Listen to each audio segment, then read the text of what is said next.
আপনারা জানেন হাদি সিঙ্গাপুর গেছে, শুনলাম হাদির অবস্থা যাওয়ার সময় থেকে উন্নত হয়েছে, আলহামদুলিল্লাহ। আপনারা দোয়া করবেন হাদি যেন সহি সালামতে আমাদের কাছে ফিরে আসতে পারে। হাদি অবশ্যই আমাদের সকলের দোয়ায় আর ভালোবাসায় ফিরে আসবে। আজকে সর্বদলীয় প্রতিরোধ সমাবেশ হয়েছে, সবাই আসিছে, বিএনপি আসে নাই। যাই হোক, এই প্রসঙ্গে পরে আসতেছি। তার আগে হাদির উপরে গুলি করা নিয়ে কয়েকটা গুরুত্বপূর্ণ বিষয় নিয়ে আলাপ করি। হাদির উপরে যে গুলি, এটার ক্ষেত্র তৈরি করেছে কিছু লোক। কারা, সেটা আজকে আমরা দেখব। তাকে যে হত্যা করা হবে সেই পরিকল্পনার অংশ ছিল এরা প্রত্যেকেই, এদের ক্ষমা নাই। আসেন সেটা বোঝার আগে হত্যাযোগ্য বিষয়টা বুঝে আসি।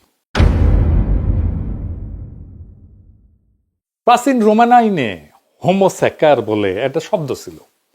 এর মানে কি জানেন? জানেন না? এরা এমন এক ধরনের মানুষ যাদেরকে হত্যা করলে কোনো অপরাধ হইতো না, কিন্তু আবার তাদেরকে কোরবানি দেওয়া যেত না, মানে অপবিত্র। তারে মারা যাবে, তাতে শাস্তি নাই, কিন্তু কোরবানি দেওয়া যাবে না। সে আইনের বাইরে, আবার পুরোপুরি সমাজের বাইরেও না। অর্থাৎ সে জীবিত, কিন্তু তার জীবন, এটার কোনো মূল্য নাই, মূল্যহীন রাজনৈতিক জীবন। আধুনিক কালে আগামবেন এই হোমোসেকারের তত্ত্বটাকে নিয়ে আবার ফিরে আনছেন। উনি বলছেন বেয়ার লাইফ বা নগ্ন জীবন। এটা এমন একটা জীবন যার কোনো নাগরিক অধিকার নাই, যার উপরে সহিংসতা প্রয়োগ করা যায়, যারে মেরে ফেলা যায়, কেউ প্রশ্ন করবে না। তার মৃত্যু কোনো অপরাধ হিসেবে গণ্য হবে না। মানে যে মানুষটাকে মারা যায় কিন্তু তার মৃত্যু কোনো গণনায় আসে না। হাসিনার আমলে জামাত শিবির ছিল সেই হোমোসেকার। এদের মেরে ফেললে কোনো শাস্তি নাই, গুম করে ফেললে কোনো শাস্তি নাই, ক্রস ফায়ারে দিলে কোনো ক্ষতি নাই, কেউ কোনো প্রশ্ন করবে না। না দেশের মানুষ, না আন্তর্জাতিক সম্প্রদায়। সন্ত্রাসের বিরুদ্ধে অনন্ত যুদ্ধে মুসলমানরা ছিল হোমোসেকার। ওদের উঠাই নিয়ে গুয়াতানামো বেতে বিনা বিচারে আটকায় রাখা যায়, কেউ কিছু বলে না। ওরা হোমোসেকার। ফিলিস্তিনের গাজার অধিবাসী, এরাও হোমোসেকার। এদেরকে বোমা ফেলে নিশ্চিহ্ন করে দেওয়া যায়, পুরা জনপদ মাটির সাথে মিশায় দেওয়া যায়, কেউ কিছু বলে না। হাদিও হোমোসেকার ছিল, তারে হত্যাযোগ্য বানাইছিল কিছু মানুষ। আসেন দেখি তারা কারা। আগের ভিডিও শোনেন। বিখ্যাত মানুষ, প্রচুর বিখ্যাত মানুষ, হ্যাঁ, জাতীয় এবং আন্তর্জাতিকভাবে বিখ্যাত। তার বক্তব্যটা শোনেন। আজকে দেখেন ইনকিলাব মঞ্চ নামে একটা মঞ্চ দাঁড় করানো হয়েছে এবং বিভিন্ন জায়গায় এরা গিয়ে ঢাকা শহরে এই বিল্ডিংটা ভেঙে দিচ্ছে, অমুক জায়গায় গিয়ে কোনো কিছু একটা মবের মতো করে করছে। শুনলেন তো, ইনকিলাব মঞ্চ কোনোদিন কিছু ভাঙছে? ওটা তো একটা কালচারাল ফ্রন্ট। গান বাজনা করে, কবিতা আবৃত্তি করে, বইপত্র আছে, লাইব্রেরি আছে। ওকে দেখাতে পারবে হাদি কখনো ভাঙতে গেছে? পারবে না। কিন্তু ঘৃণা উৎপাদন করে যারাই ওর মতো মিলিটেন্ট সেকুলার না, তাদেরকে ওই গেলায় সে আবার সার্টিফিকেট দিতেছে বিএনপি রে। এটা দেখানো দরকার, কারণ এই যে যারা ঘৃণা উৎপাদন করছে তারা কারা আসলে, কার সাথে অ্যাসোসিয়েটেড, কোন রাজনৈতিক দলের সাথে অ্যাসোসিয়েটেড। বিএনপি র সার্টিফিকেট দিতে পরপর 3 টার্ম নাকি বিএনপি ক্ষমতা আসবে। শুনেন, আমি মনে করি যে বিএনপি আগামী, আমার ধারণা যে বিএনপি মিনিমাম আরো 3 টার্ম ক্ষমতায় থাকবে। এটা আমার ইনফর্মড ধারণা, এবং আমি মনে করি ইনফর্মড, হ্যাঁ, informed as in informed by different data points and analytical points. মানে এটা আমি এমনিই বলতেছি না। হ্যাঁ, শুনেছেন? ওই যেটি যেটি রিকমেন্ড করে না, সেটাই জয় বাংলা ভাবি। এখন বিএনপি এই এক টার্মে আসতে পারতেছে না, 3 টার্মের জন্য ভোট এনে দিছে। ওরে বাপরে, তালে বরের তালে বর। শুধু এই টার্মে না, জিন্দেগিত ক্ষমতাতে আসতে পারবে না বিএনপি। ইন্ডিয়ার সাথে ঘুটু করে ক্ষমতায় আসা যায় না রে পাগলা। বাংলাদেশে আর ক্ষমতায় আসা সম্ভব না ইন্ডিয়ার সাথে ঘুটু করে। মুক্তিযুদ্ধের চেতনা মারাইলে বাংলাদেশে পাবলিকে ভোট দিবে না। যাই হোক, আরেকজন দেখেন, হাদি আর হাসিনার ছবি দিয়ে কইতেছে ডেভিল, শয়তান।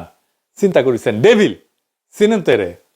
বিএনপির বিশিষ্ট বুদ্ধিজীবী। শুধু তাই না, হাদিকে আমার ঘেটিপুত্র বলছে। কইছে 2024-এর বর্ষা বিপ্লবের পুন মারছে নাকি ইনকিলাব মঞ্চ। দেখেছেন? না না, শেষ হয় নাই, আরো আছে। হাদিকে নাম দিছে, দেখেছেন? এখন দেখবেন ওই আবার কাইন্দা কেইটা শেষ হাদির জন্য। এবার দেখেন আরেক বিএনপি কনস্টেবল রাশেদ, গলকম্বল থেরিয়াম, গলা নেটি মাংস ঝুলে থাকে। এর একটা হোয়াটসঅ্যাপ গ্রুপ আছে বিএনপির, সেটার অ্যাডমিন সে, এটা ওর একমাত্র যোগ্যতা। সে দেখেন কি লিখেছে, দেখেন হাদিরে বাটপার বলতেছে, ভণ্ড বলতেছে, কারণ সে ভোটে দাঁড়াইছে। দেখেছেন? মানে কেউ ভোটে দাঁড়াইতে পারবে না। বিএনপির বিরুদ্ধে ভোটে দাঁড়াইলে সে ভণ্ড, সে বাটপার। শুধু তাই না, হাসনাতকেও সে ভণ্ড বলতেছে, বাটপার বলতেছে। মানে হাসনাতকেও খাইয়া দেওয়ার একটা পরিকল্পনা আছে বিএনপির লোকজনের।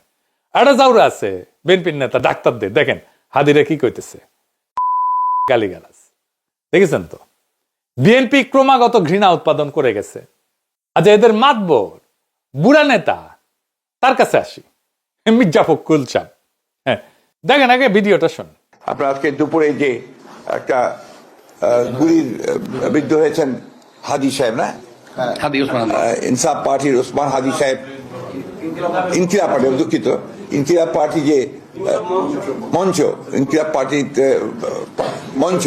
মঞ্চের সম্ভাব্য প্রার্থী। শুনেছেন, সে হাদির নামই জানে না, ইনকিলাব মঞ্চের নাম জানে না।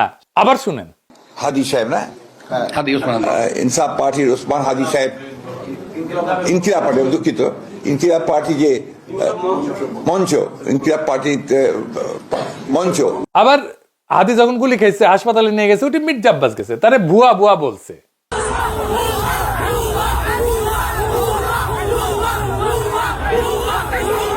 এর জন্য হুঁশিয়ারি দিতেছে মির্জা ফখরুল, শুনেন। চক্রান্তকারী তারা সেখানে সমবেত হয়ে উত্তেজনামূলক স্লোগান দেয় এবং এক পর্যায়ে তারা একটা মব সৃষ্টি করার চেষ্টা করে, যেটাকে আমরা তীব্র নিন্দা জানাচ্ছি এবং হুঁশিয়ার করে দিতে চাই আমরা সকল পক্ষকে। এই ধরনের আচরণ করতে গেলে বিএনপি বসে থাকবে না, বিএনপি তার জবাব সাথে সাথে দেবে। শুনেছেন, এটি শেষ না, মির্জা আব্বাস নিজেও আবার হুঁশিয়ারি দিছে, শুনেন। আমি যখন হসপিটালে যাই তখন তারা আক্রমণাত্মক স্লোগান দিচ্ছিল। শান্ত থেকেছি, নীরব থেকেছি, কিন্তু ওই মুহূর্তে যদি আমার নির্দেশনা পেত তাহলে তোমাদেরকে তুলোধনা করতে আমাদের চিল্লাধুলা করতে। শুনেছেন, 2023 সালের অক্টোবরে দুটা পটকা ফুটেছিল পল্টনে, আর সবাই মিলে ভাগিছে, আর বুক ফুলা উই কইছে, মির্জা আব্বাসই কইছে প্রাণ ভয়ে দাঁড়াইতে পারি নাই। আর এখন মুখ ফুটিছে, তুলে ধরা করে দিবে নাকি? হ্যাঁ, ভাষা দেখেন, ভাষা বিএনপির স্থায়ী কমিটির নেতার, বুড়া নেতার ভাষা। 2 পা হাঁটবার গেলে 4 বার দম ফুটে যাবে, উই তুলে ধরা করে দিবি, ভাষা দেখেন। সর্বোচ্চ নেতা বিএনপির, এই দলের ভোট দিয়া ক্ষমতা আনবেন, ভাইবা দেখেন। মির্জা আব্বাস তো এই হত্যা চেষ্টার 1 নাম্বার সন্দেহভাজন। অবশ্যই যে কোনো অপরাধ বিজ্ঞানে মির্জা আব্বাসকে সন্দেহের তালিকায় রাখা হবে, এটা তার উপরে বিলা হয় না, এটাই নিয়ম। সে করাইছে কি করায় নাই সেটা অন্য আলাপ, কিন্তু হাদি মারা গেলে বা নির্বাচন করতে না পারলে হাদি, মির্জা আব্বাসের লাভ তো সরাসরি লাভ। এই তদন্তে মির্জা আব্বাসকে জিজ্ঞাসাবাদ করা হবে, যতই খারাপ লাগুক শুনতে, এটা করা হবে। শুটারদের সাথে মির্জা আব্বাসের কোনো কানেকশন আছে কিনা খুঁজে দেখা হবে, এটাই নিয়ম। যে কোনো তদন্ত কর্মকর্তা এই কাজ করবে।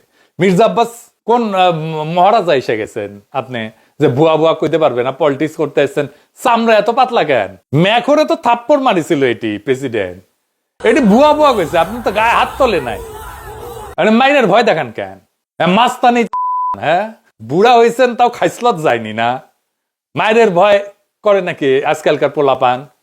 হাসিনার সাথে সিস্টেম করে টিকেছিলেন, সবাই জানে, মুখ খুলেন না। আপনার জন্য তোফা রেডি হইতেছে, কলে ইলেকশনের আগে পেয়ে যাবেন। মুখ সামাল, আওয়াজ নিচে। এই সমস্ত বিএনপির গুন্ডামি হুমকিকে বাংলাদেশের পাবলিক। এবার আসেন, বিএনপির আরেক বাটপাট শাখা আছে, এই বাটপাট শাখা হাদিরে নিয়ে কি বলছিল দেখেন। জুলাই গণ অভ্যুত্থানে হাদির অবদান কি দেখতে হবে না? এই গণ অভ্যুত্থানের সময়ে, গণ অভ্যুত্থানের পরেও হাদি নামে কাকে মানুষ চিনত না। বাংলাদেশের সংকটে হাদিকে এদেশের মানুষ পায়নি। বাংলাদেশ যখন কাঁদছিল, বিপদে পড়েছিল, যখন রক্ত ঝরছিল, তখন হাদিরা সিনা টান টান করে দাঁড়ায়নি। তখন কিন্তু মির্জা আব্বাস ভাইরা দাঁড়িয়েছিল, তাদের হাজার হাজার কর্মীরা এখানে অবদান রেখেছে, লড়াই করেছে। শুনেছেন, শুধু এটা না, হাদি নাকি মরা বাঘের কান কাইটা ভিড় হয়েছে। শোনেন, একটা বাঘ মরে আছে, বুঝছেন, সেই বাঘের কানটা কাটি নিয়ে যায়, মরা বাঘের কান কাটি নিয়ে গেছে এলাকায়, যায় বলতেছে আমি তো বাঘ মারে আসছি। তো হাদির অবস্থা হলো এইরকম। শুনেছেন, বিএনপি যেটা নিজে কবের পারে না, সেটাই বাটপারকে দিয়ে বলায় আর কি। বিএনপির অনলাইন গুন্ডা পুরা বাটপার আশেপাশে নিয়ে বিএনপি রাজনীতি করে। এর পুরা বিএনপি এস্টাবলিশমেন্ট হাদির পিছে লাগিছে, তারে হত্যাযজ্ঞ বানাইছে। সে বিখ্যাত আন্তর্জাতিক খ্যাতি সম্পন্ন সাংবাদিক থেকে শুরু করে এই আমতারেকের মতো বাটপার সব একসাথে। যে গুলি করেছে সে তো জেলে ছিল, অস্ত্র সহ ধরা পড়েছিল। তাহলে জামিন করেছে কে জানেন? জানেন না? বিএনপির আইন বিষয়ক সম্পাদক। আর বিএনপি আলারা এসে কয়, আমি ফেসবুকে লিখেছি, তাই কয় যে আইনজীবী মামলা নিবে না, জামিনযোগ্য ছিল জামিন পাবে না, ওরা বুঝে একেবারে শেষ। খারান হাইসানি। হ্যাঁ দাঁড়ান এডিটর সাহেব, আমি না এনার্জি নষ্ট করবো না বিএনপির জন্য এসে, বিএনপির জন্য হাইসে এনার্জি নষ্ট করবো না, গোড়ায় আসুক। এডিটর সাহেব কি বলেন? অস্ত্র সহ চিন্তায় করতে গিয়ে আটক হইলে সেটা জামিনযোগ্য না, কারণ বিষয়টা দুইটা গুরুতর আইনের ধারার মধ্যে পড়ে। পেনাল কোড 1860 ধারা 392, এটা চিন্তাই রবারি, এটা শাস্তি 10 বছর পর্যন্ত কারাদণ্ড, তার সাথে জরিমানা, এটা নন বেলেবল। আর ধারা 397 চিন্তায়ের সময় মারাত্মক অস্ত্র ব্যবহার, যদি চিন্তাই করতে গিয়ে অস্ত্র প্রদর্শন ব্যবহার করা হয়, ভয় দেখানো হয়, তাহলে ধারা 397 যুক্ত হয়। এটার শাস্তি কমপক্ষে 7 বছরের সশ্রম কারাদণ্ড, আদালতের বিবেচনায় যাবজ্জীবন পর্যন্ত যাইতে পারে। সিআরপিসি সেকেন্ড শিডিউল অনুযায়ী যে সমস্ত অপরাধের সাজা 7 বছর বা তার বেশি, সেগুলো নন বেইলেবল। হাসিনা আমলে তাপস যেভাবে টেকা কামাইছে না আদালত থেকে, যে কোনো জামিন, যে কোনো রায় তাপসরে বকরা দিয়া তারপরে আসতো, ওইটা কিছু বিচারপতি পাইতো, আর বাকিটা তাপস রাখতো, আর কিছু হাসিনা পাইতো আর কি। এইভাবে এই বিএনপির আইন বিষয়ক সম্পাদকে দান্দা করিচ্ছে এখন, ওর কালে টাকা আর টাকা, সব আওয়ামী লীগের তারে ধরে, আর জামিনের ব্যবসা করে লাল হয়ে যেতেছে। ওই বিএনপির আর একটা ফ্রন্ট আছে, স্মার্ট ফ্রন্ট, হ্যাঁ, জামাইকোটার বুদ্ধিজীবীর নেতৃত্বে। সে কইতেছে আওয়ামী লীগ ঠেকাইতে নাকি দীর্ঘমেয়াদী ঐক্য লাগবে। হ্যাঁ, এডিটর সাহেব, আবার তো হাসা লাগে, না থাকে আজকে আর নাই হাসি। তো যাই হোক, ঘোড়াও একটু রেস্ট নিক আর কি, তার নিজের দল কিন্তু আসে নাই, ঐক্য তো হয়েছে না। একদিকে বিএনপি, ইন্ডিয়া, আওয়ামী লীগ আর ওয়াকার, আর একদিকে সারা বাংলাদেশ। সামনে নির্বাচনে খেলা হবে এই দুই ফ্রন্টে। এর মধ্যে আনিস আলমগীর ধরা পড়িছে,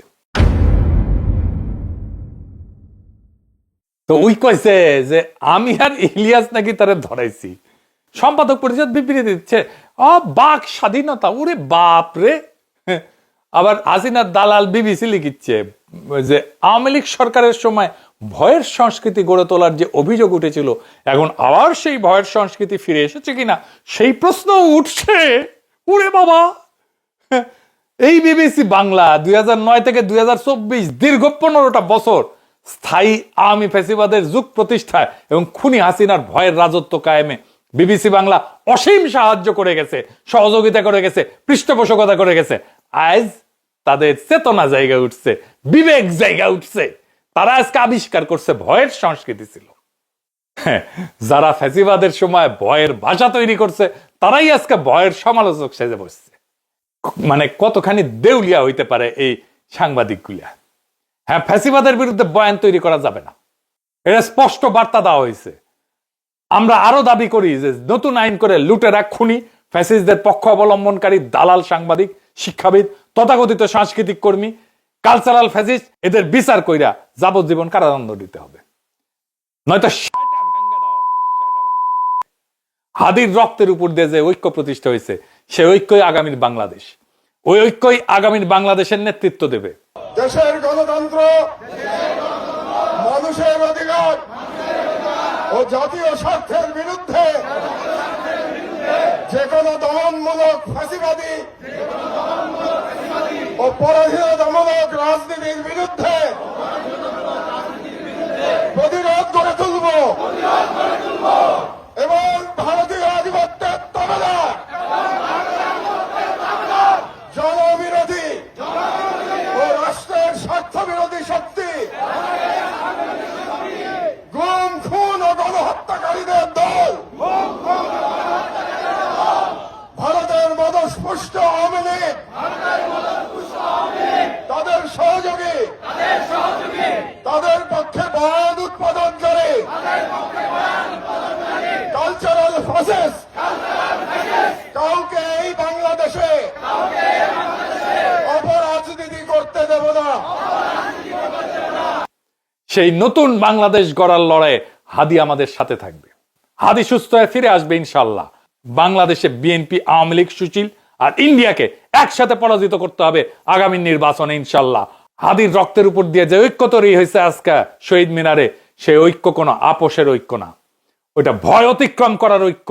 এই ঐক্যই আগামীর বাংলাদেশ গড়বে, এই ঐক্যই নেতৃত্ব দেবে। এই ঐক্যের সামনে আওয়ামী, বাকশালী, সুশীল, মুক্তিযুদ্ধের চেতনার নামে ফ্যাসিবাদ আর ভারতের আধিপত্যবাদের রাজনীতি চলবে না, টিকবে না। এটাই আমাদের শেষ কথা, এটাই আমাদের শপথ। ইনকিলাব জিন্দাবাদ।